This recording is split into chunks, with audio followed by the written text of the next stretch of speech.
Oke.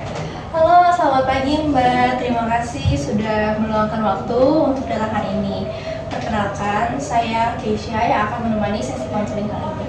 Nah, boleh perkenalan dulu Mbaknya? Iya, perkenalkan nama saya Katerina Kasih, boleh dipanggil Kasih. Oke. Em, Mbak Kasih ya?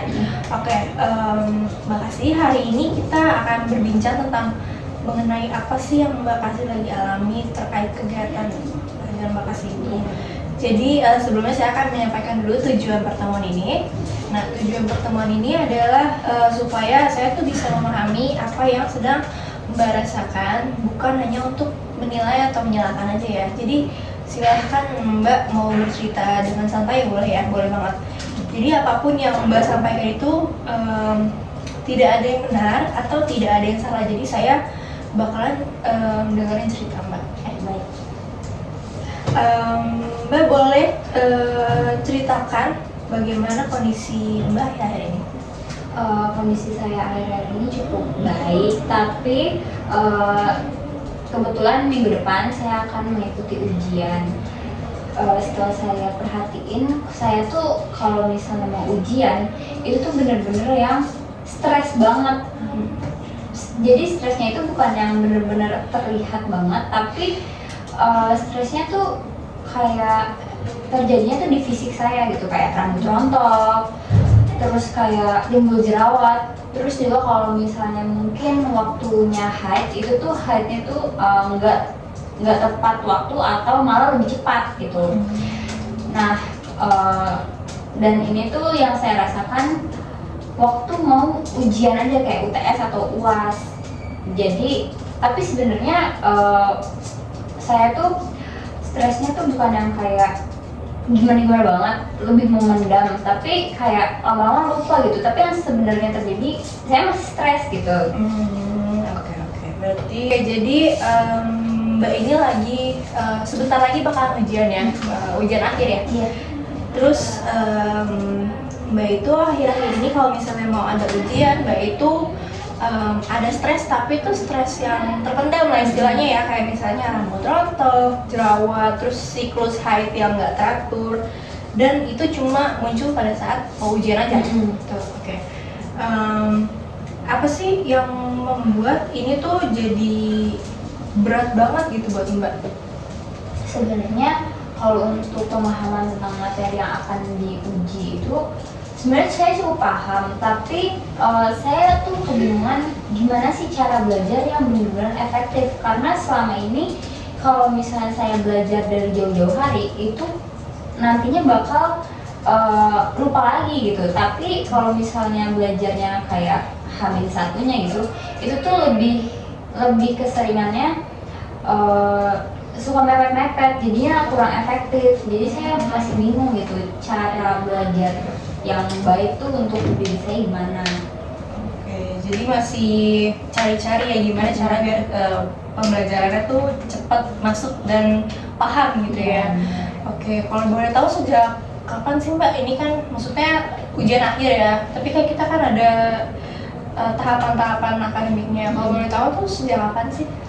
Sejujurnya saya ngerasanya tuh sejak SMP. Jadi setiap mau ada ujian apapun, kalau dulu kan kalau sekolah tuh ada ulangan harian gitu ya. Nah itu tuh bener-bener yang bikin saya stres sampai saya bikin alarm di jam 3 pagi gitu hanya untuk belajar, cuma biar ingat. Karena kalau misalnya belajarnya tuh dari kemarinnya atau malamnya, itu saya akan lupa lagi gitu. Tapi alarm tiap jam 3 pagi. Dan itu kebangun atau enggak Mbak? Atau justru Mbak bangun terus matiin aja? Kebangun. Karena saya benar-benar yang takut, bahkan tidur juga gelisah. Oke. Berarti kebangun dan tetap belajar ya pada saat itu, berarti sampai detik-detik mau ujian belajar tetap. Oke. Kalau misalnya itu kan berarti kondisi tidurnya nggak teratur ya. Itu gimana sih? Boleh kasih tahu saya pengaruhnya itu sama aktivitas Mbak sehari-hari, apakah mengganggu atau malah justru Mbak kayak biasa aja karena terbiasa? Jujur masih cukup terganggu. Kalau dulu tuh mungkin terbiasa ya, waktu zaman SMP SMA itu terbiasa sampai saya kayak nggak bisa tidur bahkan sampai kalau malam tuh. Tapi kalau waktu udah mulai masuk kuliah itu tuh saya mulai menerapkan tidur yang kayak tidurnya jam 10 malam kayak gitu-gitu. Dan dampaknya untuk sampai saat ini tuh kayak ini ya, apa, kalau melakukan aktivitas tuh kayak ngambang gitu, ngawang, karena mungkin kurang tidurnya gitu. Berarti jadi terganggu ya. Padahal tidurnya udah duluan lah istilahnya ya, tapi malah makin ngeganggu ya sehari-hari. Oke. Jadi karena Mbak keganggu, apa sih yang biasanya Mbak lakukan membuat kalau misalnya hal itu tuh kejadi keulang-keulang? Ada solusi kah atau dibiarin aja sampai hilang? Selama ini sih dibiarin aja sampai lupa sendiri sebenarnya, sampai lupa terus ngerasa kayak udah baik-baik aja, ya udah jadi terlewatin aja gitu aja. Oke. Baik, jadi dari saya bisa simpulkan dari konseling kita hari ini, jadi Mbak kasih ini sebentar lagi bakalan ada ujian dan Mbak ini punya kondisi di mana Mbak itu merasa stres, tapi stres tipe yang terpendam. Kayak tadi rontok, jerawat, siklus haidnya lebih kayak nggak teratur, bisa lebih cepat, bisa lebih telat gitu ya. Terus Mbak ini juga bingung sama apa ya, materinya tuh paham tapi lebih bingung gimana sih cara memahaminya lebih cepat karena apa namanya, kalau misalnya belajar dari jauh-jauh hari itu malah lupa, bukan malah paham ya. Dan kalau misalnya belajar H-1 itu malah kepepet, jadi ke pressure sendiri, jadi malah nggak masuk materinya, benar? Oke, dan Mbak ini juga ada situasi di mana Mbak sampai bikin alarm jam 3 pagi untuk belajar lebih cepat gitu. Yang mana itu malah bikin Mbak terganggu karena jam tidurnya, yang pertama jam tidurnya jadi berkurang, walaupun jam tidur Mbak itu udah termasuk yang bagus untuk orang-orang seumur Mbak gitu kan. Tidur jam 10 tapi bangun jam 3 itu mungkin ada yang masih kurang karena aktivitas di luarnya jadi lebih berat gitu kan. Terus pengaruhnya Mbak sendiri di aktivitas sehari-hari, jadi kegiatannya jadi lebih ngambang, lebih nggak fokus gitu ya. Oke.